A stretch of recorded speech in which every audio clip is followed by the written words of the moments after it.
Master!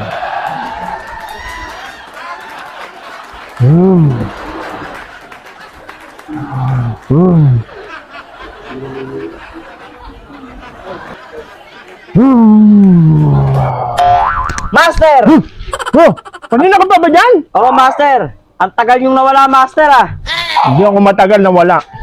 Ako ay pumunta lang sa bundok ng Shalala at ako ay napatuklas ng aking bagong lakas. What?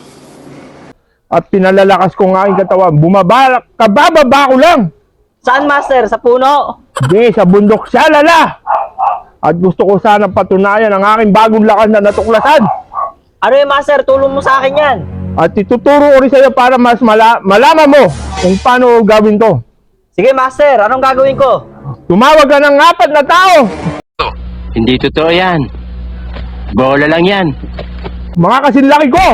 Higit sa 5 para malaman natin kung gaano malakas ang aking katawan.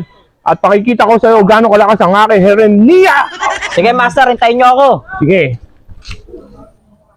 Master! May nakuha na ako, Master!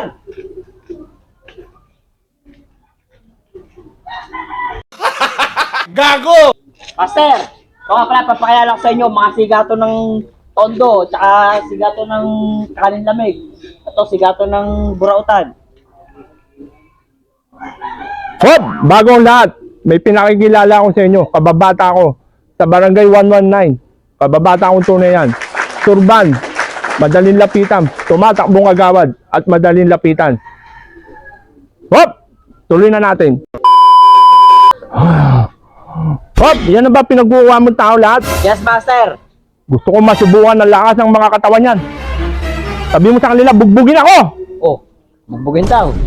Master! Ano ba yung master, ma? Sigurado ako malakas sa Master bro. Baka gusto nagharap ng sakit ng katawan yan. Sige! Okay. Sabay-sabay na kayo para malaman nyo gano'n ako kalakas! Yeah!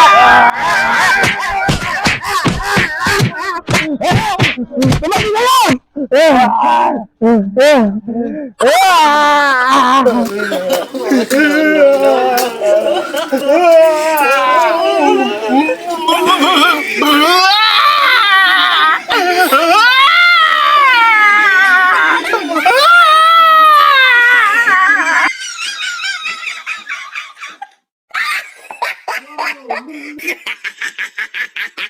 Oh, he tried it.